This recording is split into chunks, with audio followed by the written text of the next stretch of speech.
What's poppin', y'all? Welcome back to another episode of NBA Weekly. I'm your host, Pee Wee the Plug. Before we start, I want to send a special shout out to all the mothers in the world.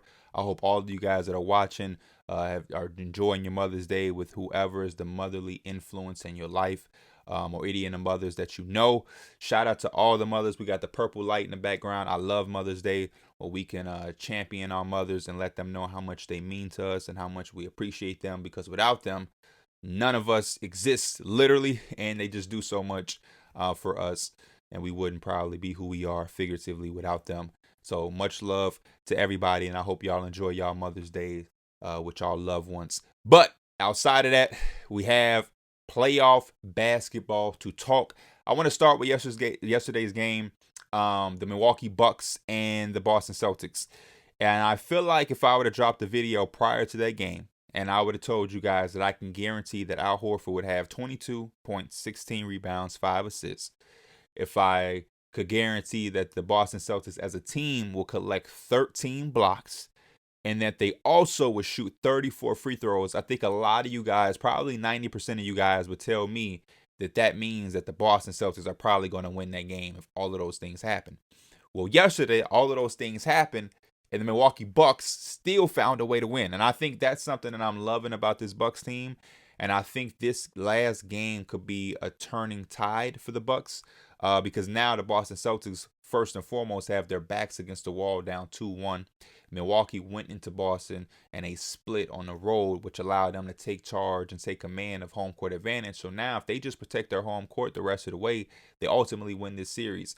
And they've been able to do it without Chris Middleton. Well, a lot of the conversation of all the playoffs has been about Boston's defense, which I think has been hats off and amazing. Shout out to Ime Udoka or Udoka, whichever way it is pronounced. Shout out to him and the Boston Celtics as a team and a collective, because they have been just phenomenal defensively. They're probably one of the best, most fun teams to watch on the defensive side of the basketball. But you have to give credit to the Bucks, because they're using their defense to fuel them in a successful way as well. If you look at the Boston Celtics and you see the struggles that they had in Game 3, the struggles that they had in Game 1, and what it means to the Bucks, you would see how important and how crucial it is for the Bucks to defend the basketball at a high level, and why they deserve credit. I've said it a bunch of times on this channel, on the podcast. Giannis coming downhill at you with a head full of steam in transition is just not a sight you want to see, no matter who you have on the defensive side of the basketball. It just puts you in too much of a pickle to have to pick your poison. You have guys like Grayson Allen and Wesley Matthews. I think the Boston Celtics have done a very good job on Grayson Allen since Game 1 of not allowing him to be comfortable to be able to knock down threes. But still, you have to look out for him. You have to look out for Matthews and Connaughton and Javon and Bobby Porter. They have a lot of guys who can knock down transition threes when they get in those corners. And when Giannis is coming at you, you have to decide, do we take Giannis driving lane, or the look at the basket away in transition, which is still going to be tough even if you collapse the paint in transition and try to just put as many bodies there. It's still going to be tough, and it usually leads to a foul or and one or just a dunk. And even if you do, you're not protecting the perimeter, which is allowing them guys to have easy looks out there. And we've seen Giannis has been more than willing to kick it out to them, and they are more than capable of knocking down shots. So the defense for them is leading to transition. Giannis gets easy looks, easy three-point opportunities, and I think it's night and day for the Milwaukee Bucks in transition and in their half-court offense. Though yesterday they looked a little bit more confident. Giannis knocked down some jump shots. I love when Drew is playing at the level he's playing at offensively, because we know what he can do defensively. And then around all of that, though the Milwaukee Bucks didn't shoot the ball as sexy either. They only shot 9 of 34 from 3, which is 26%. But like I've said a bunch of times on the podcast, mostly concerning with the Lakers, because my boy Mike is a Laker fan. When you have players like LeBron, Jokic, Giannis, guys who can carry you through the course of a game, you don't really need the others to shoot lights out 60% from 3. But if they can give you 9 threes, timely threes here and there, throughout the stretches and courses of the game, when you have a guy like Giannis giving you 42, 12, and 8, and then you also have his sidekick, Drew Holiday, giving you 25, 7, and 3, they combine for almost 70 points. man, you'll take 2 or 3 threes from Connaughton, a three from Bobby Portis, a three from Wesley Matthews. Sometimes that's literally all you need. It does not have to be the most sexiest, efficient stuff. Just a little bit here and there sprinkled in throughout the course, and it can take you a long way. And that they're showing that with a 2-point win in a game where they only shot, like I said, 26% from three. You didn't have too many guys doing anything crazy. It was really Giannis and Drew Holiday leading the charge. And like I said, timely baskets, timely threes from the surrounding players. And it took them into a place where they were able to get a win without Chris Middleton, which is still something to me that should be the deciding factor. Like, I picked Boston because there was no Chris Middleton, and I'm still seeing the Bucks be able to grind out games. At the end of the day, all of this, the stats and the nerdiness of trying to be effective and have all of this and efficient, it don't matter if you can still win. They shot 26% from three, but who cares? Who cares? It's only negative when you lose. If they lost, I would be right here like, and I'm being honest, I would probably be looking at this like, man, if they could have knocked down a couple more threes, blah blah blah blah. But they won. They shot 40%. Whatever. I ain't really too happy with that. But you shoot 26% from three. You only shot 17 free throws compared to the Boston Celtics shooting double at 34, and you have 10 turnovers. Cool, you win a turnover battle, and but they won. They won. And that's, to me, is showing a sign of the Bucks that I think is scary for the rest of the playoffs and scary for the Boston Celtics. Because, I mean, like I said, your back is against the wall. You definitely don't want to go down 3-1. It's not impossible to come back from 3-1, but against a championship team, that's not a situation you want to be put in. And I think you have to think about, like, when they will start making shots. Like, imagine if game 4, this 26% goes to 45, and Grayson Allen, for some reason, makes 5 threes, and Connaughton makes 3, and Brook Lopez makes 2, and Bobby Portis makes 2.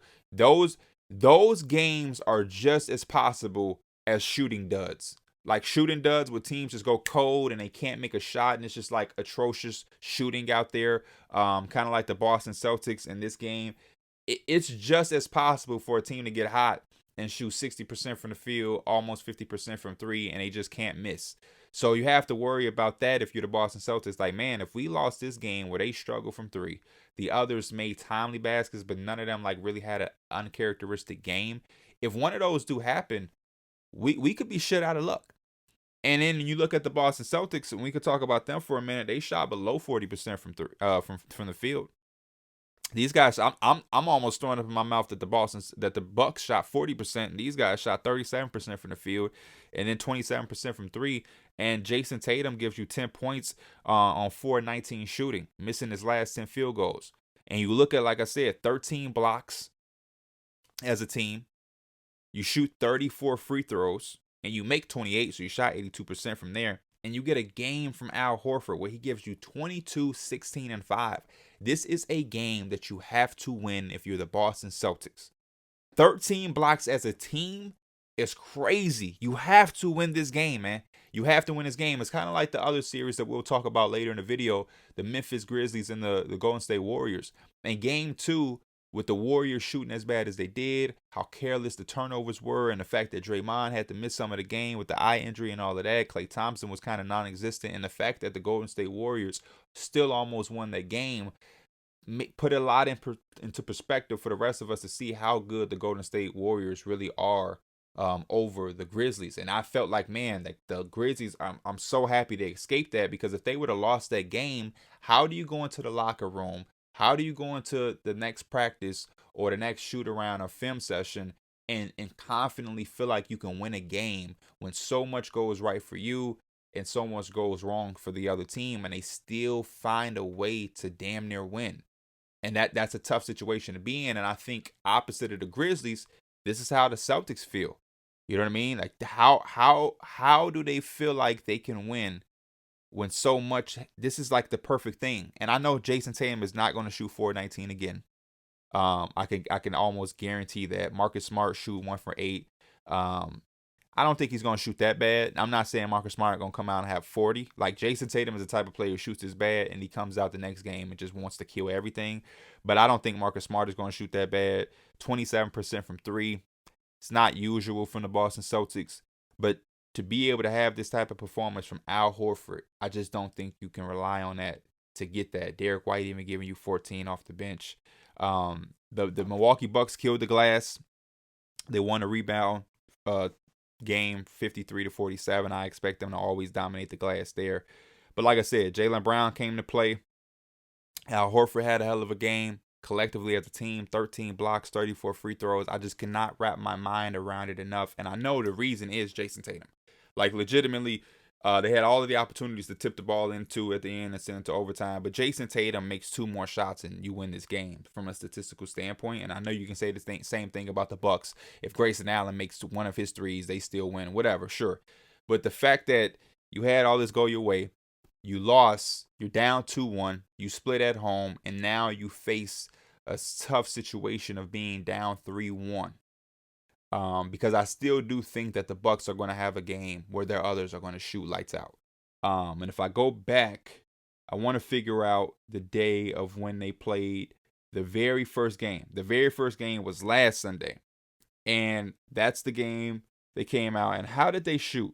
Yeah, the Bucks only shot 35% from 3 here in this game. They had 3 threes from Grayson Allen, 2 from Connaughton, 1 from Javon. But like I said, timely threes. And again, Giannis and Drew Holiday led the way. But I have to think that there may be a game where they can make 15 threes in a game and also shoot close to 40, 45, 47% from 3.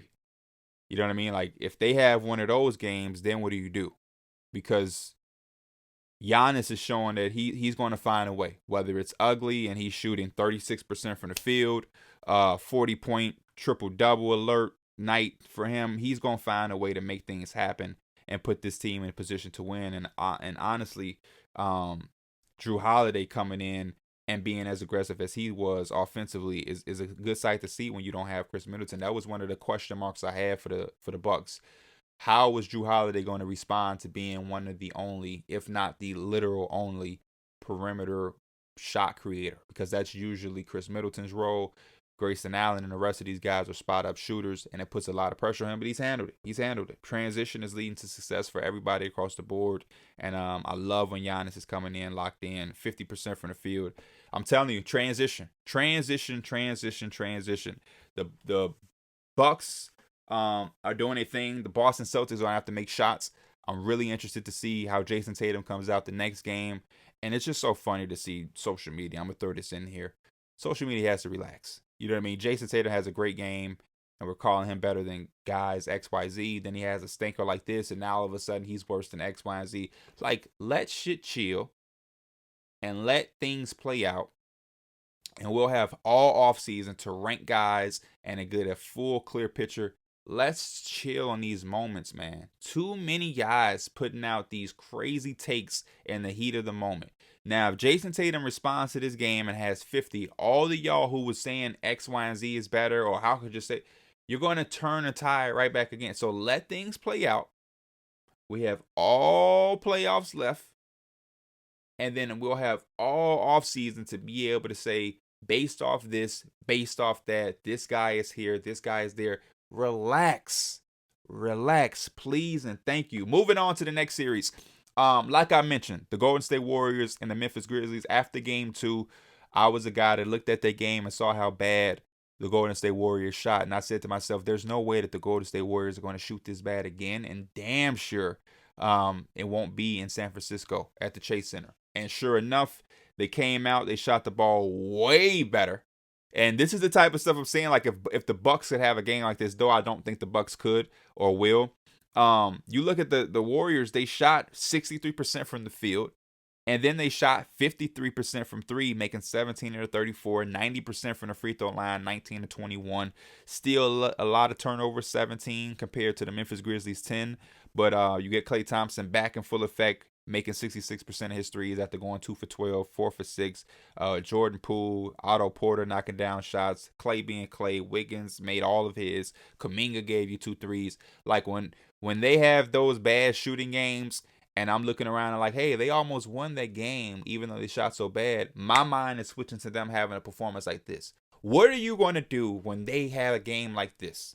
Because these games can happen more than them shooting whatever they shot in game two. It was so poor. It was like 17% from three. I can't remember. It was something crazy and uncharacteristic. They're more prone to shooting well than shooting bad. And if the Grizzlies can barely win when they're not shooting the ball good and turning the ball over so carelessly, how are they going to win at all?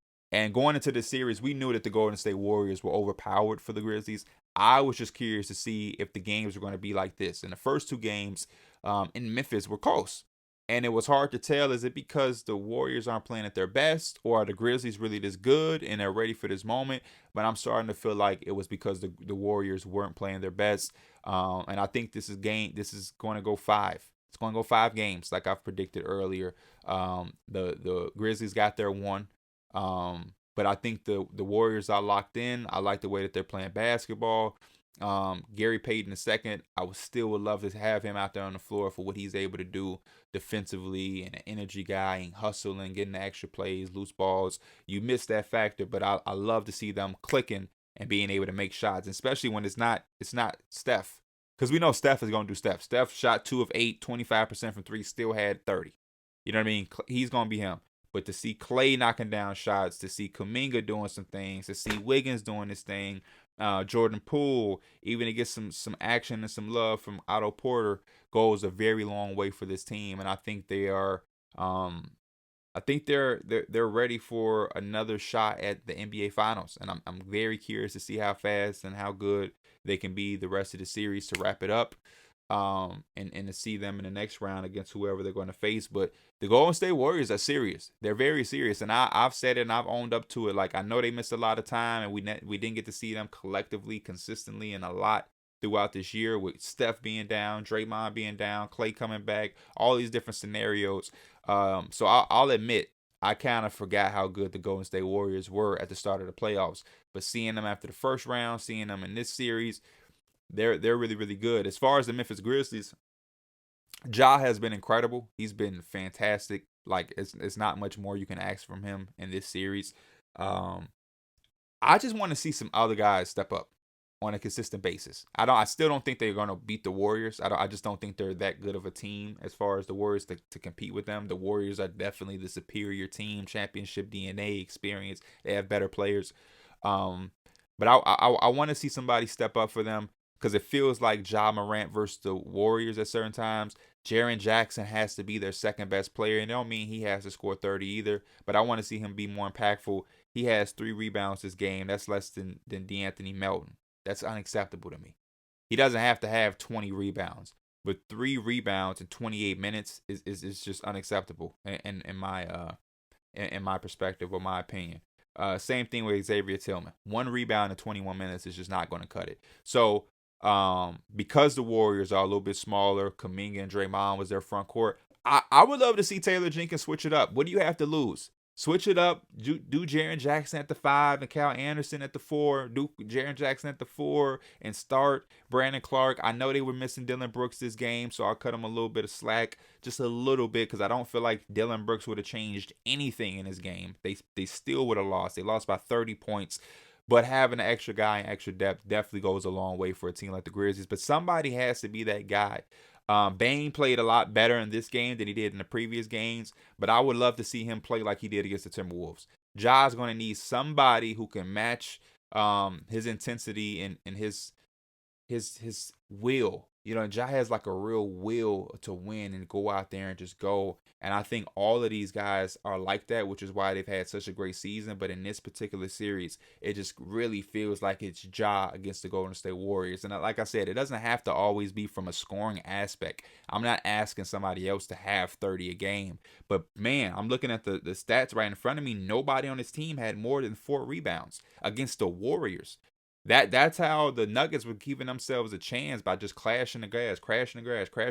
Aaron Gordon, second chance. Jokic, second chance. You know what I mean? Just being active in a way that they can have an advantage. And I don't feel like the Grizzlies are doing that enough. You're not going to be able to outshoot them or play their game better than them. And Ja Morant is not going to be able to single-handedly beat the Warriors. That's too much to ask of him. So somebody has to step up and say, man, I'm going to just go out here, and maybe it's Brandon Clark, and say, I'm going to just crash the glass. Second chance, third chance opportunities. I just got to go get it. I'm going for 15 rebounds. I don't care if I have 2 points. I want 15 rebounds. We need that. We need that. The Memphis Grizzlies are definitely going to need that. And I just want to see how they do that going forward. And I'm also curious. I'm starting to think, how can the Grizzlies take that next step as a team? This was a phenomenal season. I don't think they're going to win the series. They probably won't win another game. How do they go into the offseason and improve this team? That's something I really want y'all to answer for me in the comments. What moves? It doesn't have to be anything crazy. They don't have to go out and get a star. But what's the next step for the Memphis Grizzlies besides experience?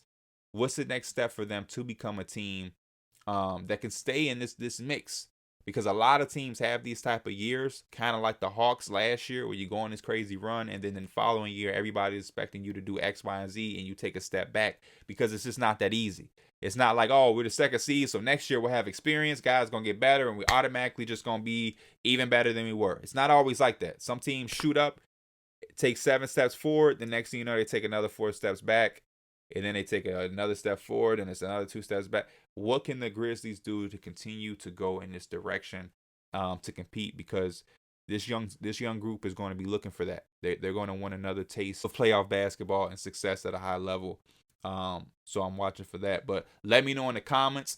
Once again, happy Mother's Day to everybody's moms and everybody that you know, all the mothers in the world. Me, Pee Wee the Plug, I'm sending so much love to everybody and all the families. This is for y'all to tune in while y'all waiting at a restaurant for y'all seat to be called or whatever. Much love though. Much love, and I will see y'all next time. This is NBA Weekly. I'm out. Peace.